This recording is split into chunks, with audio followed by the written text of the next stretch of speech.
আসসালামু আলাইকুম। আমি আছি 0.23 এর পক্ষ থেকে ফারহানা প্রযুক্তি। তো অনার্স তৃতীয় বর্ষের অ্যাবস্ট্রাক্ট আলজেব্রার চ্যাপ্টার 1 আমরা শুরু করেছিলাম। চ্যাপ্টার 1 এর থিওরিয়াম 1 পর্যন্ত আমরা কমপ্লিট করেছিলাম। এই হচ্ছে এখান পর্যন্ত থিওরিয়াম 1 পর্যন্ত। আশা করি আপনারা এতটুকু বুঝতে পারছেন। যদি না বুঝে থাকেন প্রথম ক্লাসটি অবশ্যই করে নেবেন।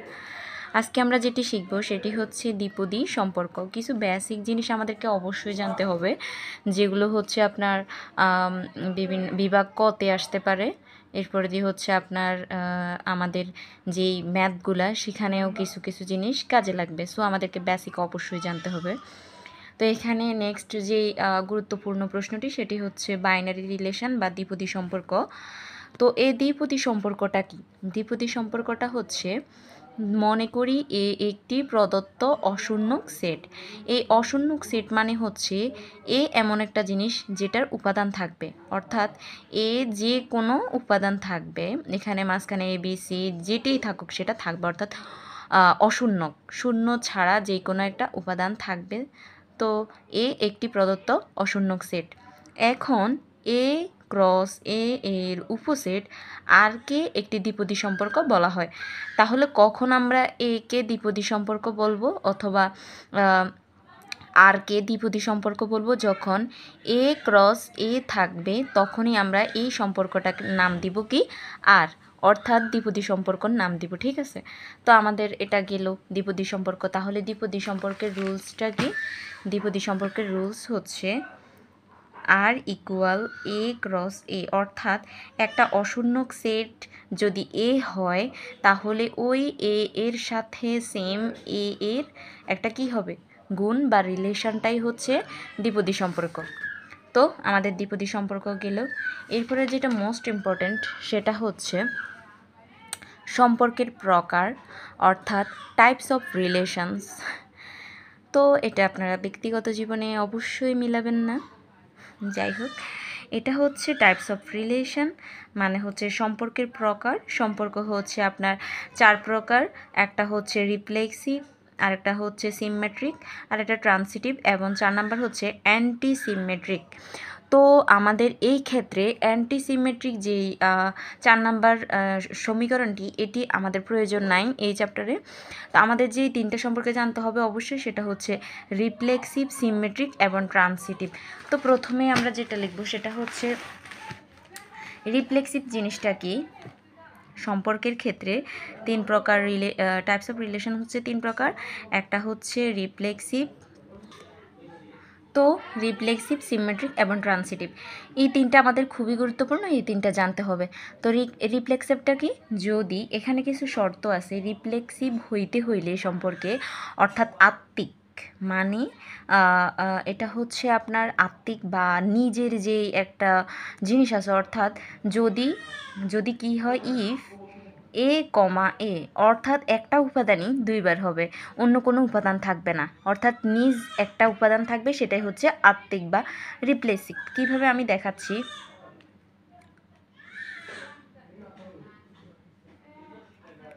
দেখুন, এখানে খুবই গুরুত্বপূর্ণ যে জিনিসটা সেটা হচ্ছে আমাদের যে রিলেশনস আমরা বুঝাইছি, এখানের উপাদান অবশ্যই কি হবে? এ হবে, দুইটাই উপাদান এ হবে।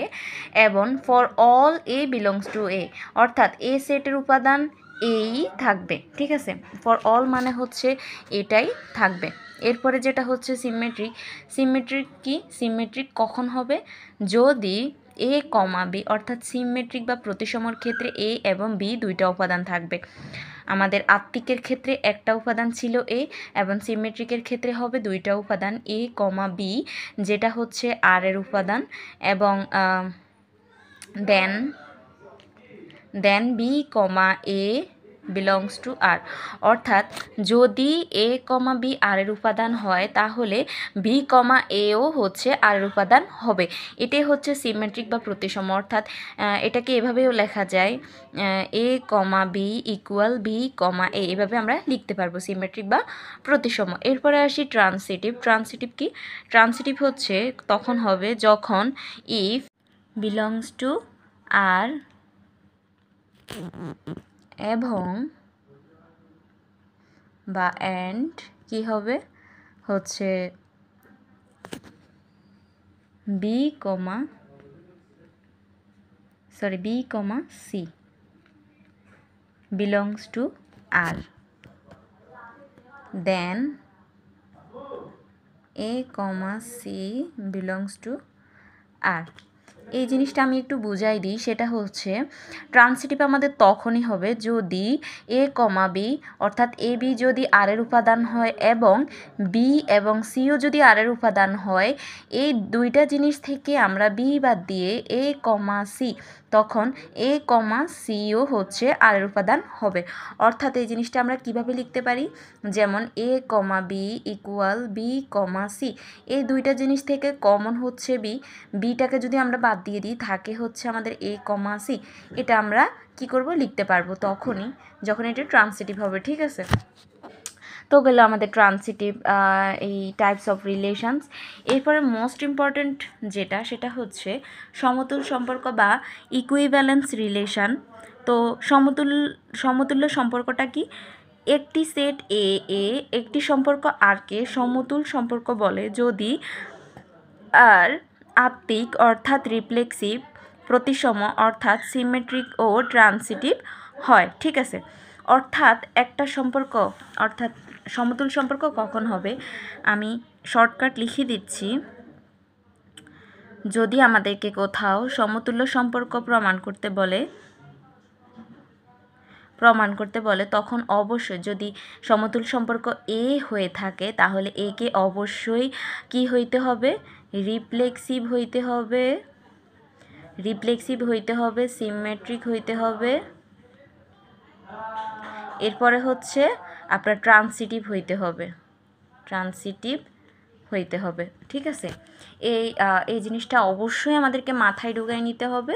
এটা হচ্ছে একটা সূত্রের মতো, এটা থিওরি আছে এবং আপনার কোশ্চেনও আছে যেটা বিভিন্ন সালে আসে। সো সমতুল্য সম্পর্কটা খুবই গুরুত্বপূর্ণ। এরপরে আমরা যেটা শিখব সেটা হচ্ছে মোটামুটি আমাদের এখান পর্যন্ত আর আছে কিনা আমি একটু দেখি নিই।